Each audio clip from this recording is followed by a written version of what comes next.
You Decide 2008. It's the first in the fall. The New Hampshire Republican presidential candidates debate. Live from the campus of the University of New Hampshire. Oh, you've been out beating the bushes, looking for votes and getting your ideas out all this time, and look where he stands and look where the rest of you guys stand. What do you think? Well, I welcome him to the race because, very specifically, he will help dilute the vote for my benefit because he will be pro-war, and I'm the anti-war candidate representing the Republican traditional position.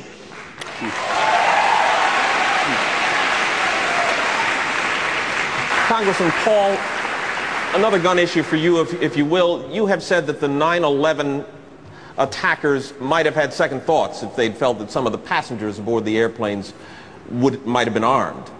We have seen air flights diverted because people heard Arabic on planes, because they heard Muslims praying. What do you think it would do to the travel industry of this country if passengers felt others were carrying guns aboard, sir? Well, first off, you're quoting me incorrectly. I said the responsibility for protecting passengers falls with the airline, not the government, not the passengers. The airline's responsible for the aircraft and the passengers. If we wouldn't have been dependent on the federal government to set all the rules, which meant no guns and no resistance, then the terrorists may well have had second thoughts because the airlines would have had the responsibility. But we assumed the government was going to take care of us. After 9/11, instead of moving toward the direction of personal responsibility and private property and Second Amendment, we moved in the opposite direction. We turned it over to the federal government, and look at the mess we have now at airports. I mean, the airlines, private industry protects their property all the time. People who haul around money in armored trucks protect their money all the time. But here is one example when the federal government was involved and they messed it up, and if we put the responsibility on the right people, respected the Second Amendment, I sincerely believe there would have been a lot less chance of 9/11 ever happening.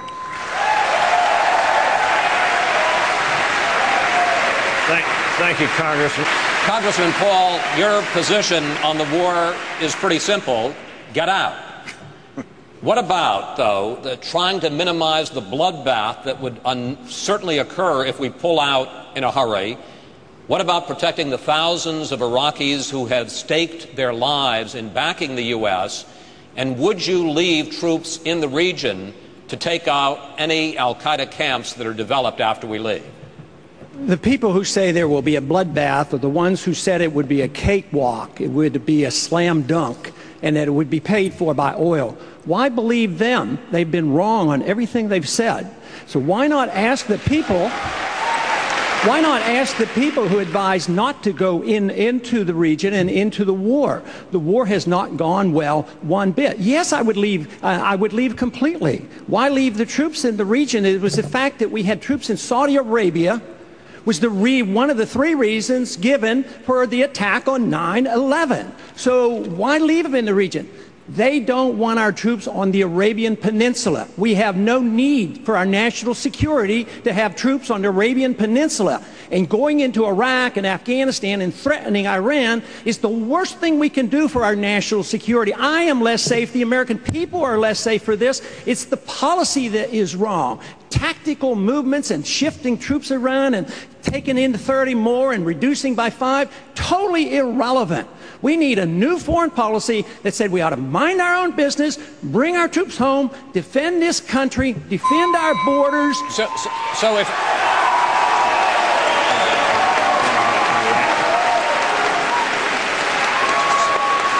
So, Congressman Paul, and I'd like you to take 30 seconds to answer this. You're basically saying that we should take our marching orders from al-Qaeda. If they want us off the Arabian Peninsula, we should leave? No! I'm saying we should take our marching orders from our Constitution. We should not go to war. We should not go to war without a declaration. We should not go to war when it's an aggressive war. This is an aggressive invasion. We've committed the invasion of this war, and it's illegal under international law. That's where I take my marching orders, not from any enemy. Over this way. The American people didn't go in a few people advising this administration, a small number of people called the neoconservatives, hijacked our foreign policy. They're responsible, not the American people. They're not responsible. We shouldn't punish them. Congressman, we are one nation. We can't be divided. We have to be one nation under God. That means if we make a mistake, we make it as a single country, the United States of America, not the divided States of America. When we make a mistake, it is the obligation of the people through their representatives to correct the mistake, not to continue the mistake. And that's what we do on the floor of the Senate? No, we've dug a hole for ourselves and we've dug a hole for our party. We're losing elections and we're going down next year if we don't change it. And it has all to do with foreign policy, and we have to wake up to this fact. Even if we lose elections, we should not lose our honor, and that is more important than the Republican Party.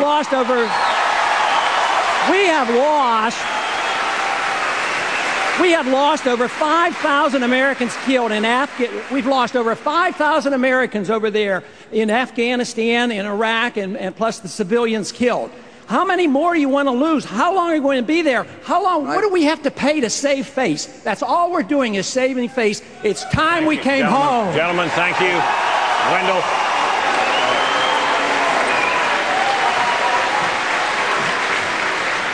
Congressman Paul, your answer is to cut both taxes and spending. You say that you would eliminate the IRS, the CIA, the Federal Reserve, the Department of Homeland Security, Medicare.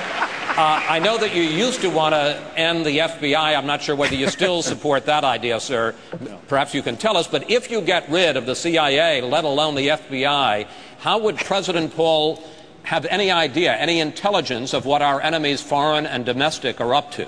Well, you might ask a better question.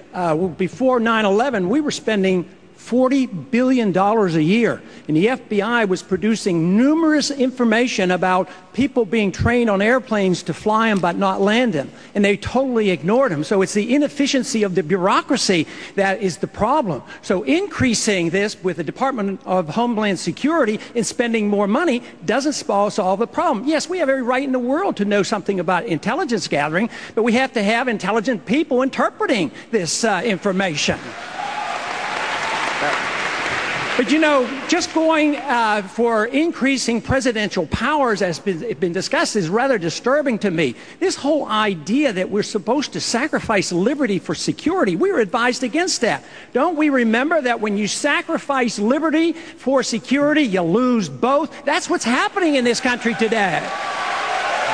We have a national ID card on our doorsteps. It's being implemented right now. We have FISA courts. We have warrantless searches. We've lost habeas corpus. We've had secret prisons around the world, and we have torture going on. That's un-American, and we need to use the power of the presidency to get it back in order to take care of us and protect this country and our liberties. Thank you, Congressman. Congressman Paul. For one thing I would remember very clearly is the president doesn't have the authority to go to war. He goes to the Congress. So what do you do? He goes to the Congress and finds out if there's any threat to our national security. And thinking back to the 1960s when I was in the Air Force for 5 years, and there was a Cold War going on, and the Soviets had 40,000, and we stood them down, and we didn't have to have a nuclear confrontation, I would say that we should go very cautiously. We should back off. We should be talking to Iran right now. We shouldn't be looking for the opportunity to attack them. They are, at the present time, according to the AEIA, cooperating, and by the end of the year, they're supposed to be willing to reveal all that they are doing. So instead of looking for this scenario where it is inevitable that we have to attack, I think we ought to be talking about how do you get along with some people that are deadly, like the Soviets and the Chinese and the many others. We don't have to resort to war every single time there's a confrontation. They are not a threat to Israel. Israel has 200 or 300 nuclear missiles, and they can take care of themselves. So you shouldn't assume that we have to jump in and go to war, and we certainly shouldn't do it without the consent of the Congress. Thank you, sir. Thank you.